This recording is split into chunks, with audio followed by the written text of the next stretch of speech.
Should you use a buyer's agent to buy your next investment property? I am 100% yes on this.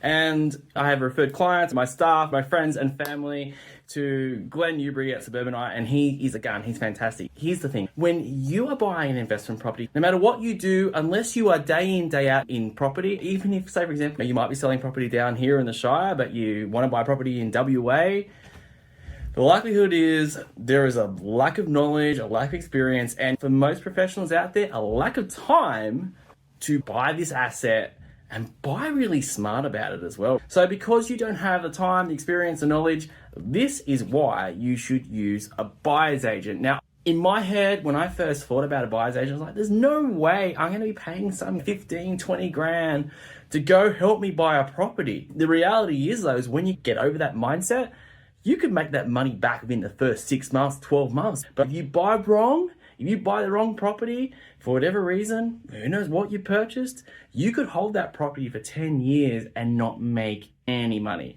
So using a buyer's agent, they've got to be licensed real estate agents as well. You want someone who's got experience, especially when it's such a huge investment. So you want to make sure the buyer's agent you're using has bought a lot of properties. And then what are the properties they reject? What makes a property worthwhile buying? Quiz them about it and make sure they're experienced. But it's worthwhile doing in my experience and also everything I've seen from other clients. So how does it work from a tax perspective? That cost of the buyer's agent goes towards the cost base. So when you go and buy a property, yes, there are certain things that are not tax deductible straight up.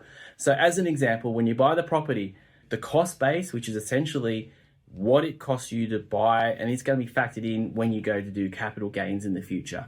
It is using the buyer's agent, it's stamp duty, it's the legal fees on buying it. And then when you go to sell one day, those costs are going to be what you take off the sale price, and it's going to help you work out the profit on that business and then determine the capital gains tax.